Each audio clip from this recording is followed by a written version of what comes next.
The issue I'm going to address is whether it should be acceptable for physicians to not only accept incentives, but also withhold their relationship with drug companies when giving educational talks to their peers, contributing to research, clinical studies, and teaching.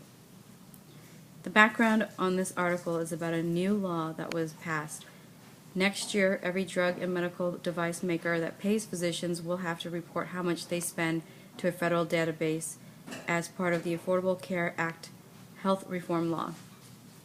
It is well known that physicians receive kickbacks or incentives from drug companies when they give educational talks to peers or recommend their drugs over competitors.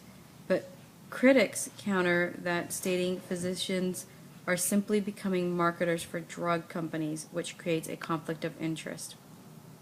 I'm going to define what a physician is according to Merriam-Webster's dictionary online.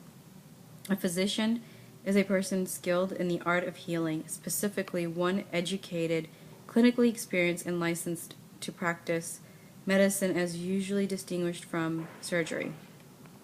So what are the educational talks? Well, they are seminars done by physicians on behalf of drug companies to teach peers of new drugs and treatments. The issue with that is that the physicians actually receive all the promotional data from the drug companies and present that at the seminars. In my argument, I am going to side with the opposing viewpoint that physicians receiving compensation by drug companies and withholding that relationship should not be allowed. So nor should they be able to accept the incentives, but also that they should not be able to withhold any type of relationship. Here are the reasons for supporting.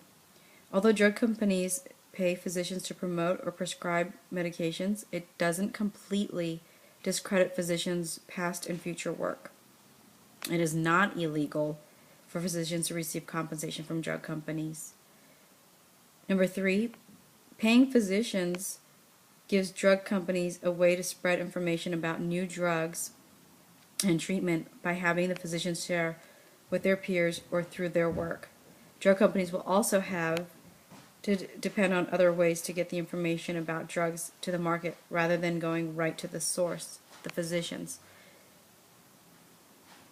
Number 4, new law, Affordable Care Act health reform law as of 2014 will require drug and medical companies to report payouts to physicians. Therefore, the relationship will be known, made to the public, which would then create a less, or it would actually remove the conflict of interest, since everyone would know who these people or the physicians are being paid by and how much. There is also less government-related tape involved in having physicians promote drugs and treatments versus marketing through the media, TV, magazines, and websites.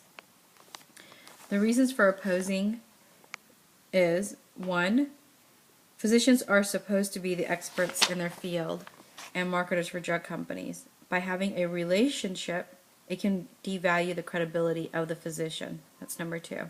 Number 3, regardless of having the relationship reported on the government website, receiving compensation from drug companies can influence physicians. Physicians are to research and find the best remedy for treatments. How can they do that if they are being influenced by drug companies to promote their products? Now, in support, having a way to see or track which physicians receive monetary compensation from drug companies, Dollars for Docs website tracks payments made by drug companies to physicians.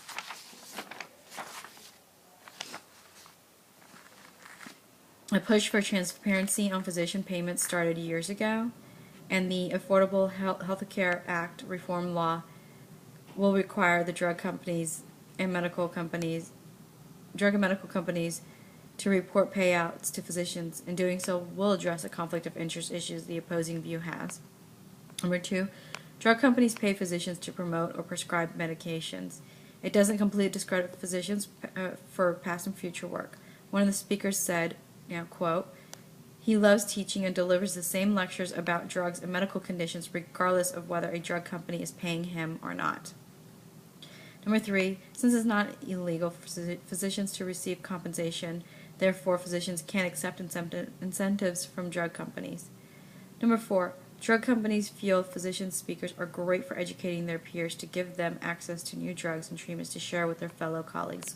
Why not go directly to the source instead of going and trying to find other ways to get that information out? By going right to physicians, they go around everything.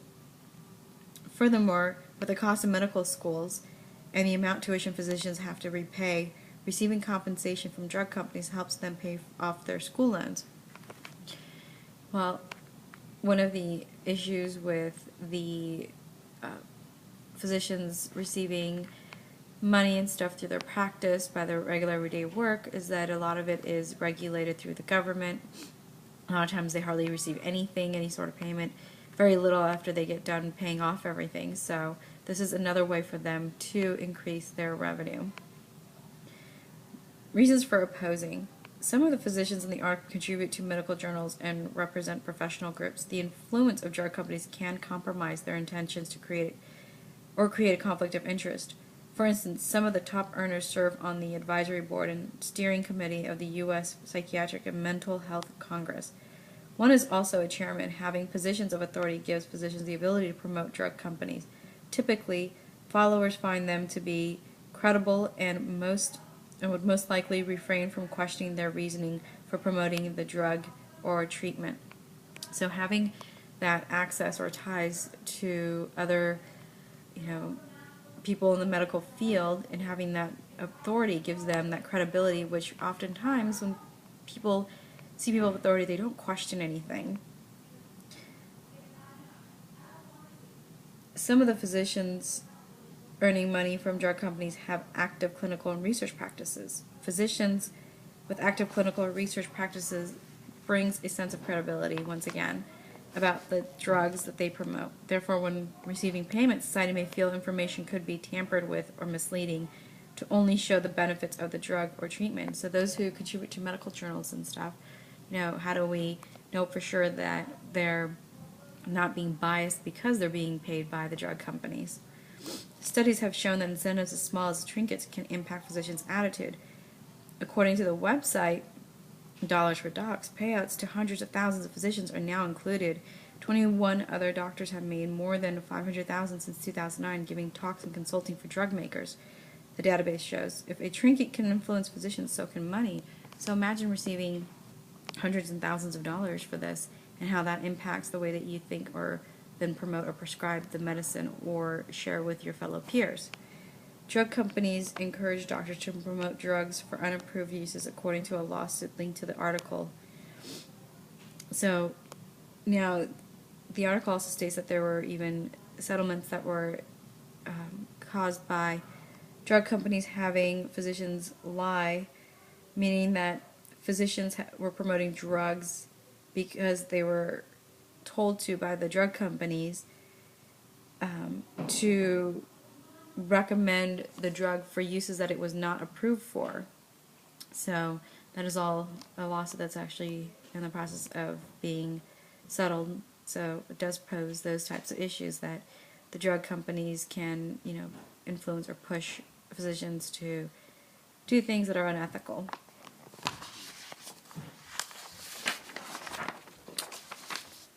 ProPublica compared the faculty list of universities and teaching hospitals and found many physicians in violation with conflict of interest, barring promotional speaking with ties to drug companies.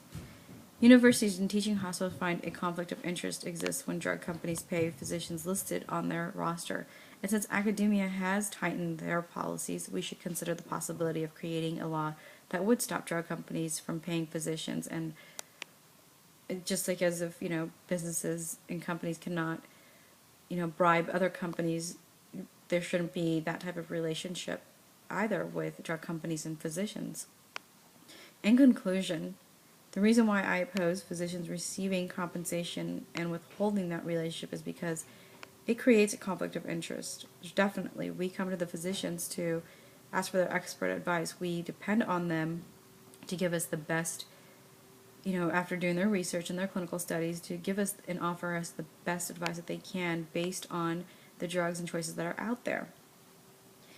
And despite the new law, we can't, with 100% certainty, state that the impact of the drug companies have on influencing physicians. How do we know for sure that what they are recommending to us is truly the best option for us, or for the new treatments or drugs that are coming out? Physicians are supposed to be experts in their field, not marketers for drug companies. Yeah, we come to them for their unbiased, advice, and how can we really get that? So in conclusion, I believe my case holds true that physicians are supposed to provide the best solution based on the research and studies they have done, but because drug companies can influence physicians by compensating them for promoting certain drugs, I don't think physicians should be allowed to accept any incentives. Thank you.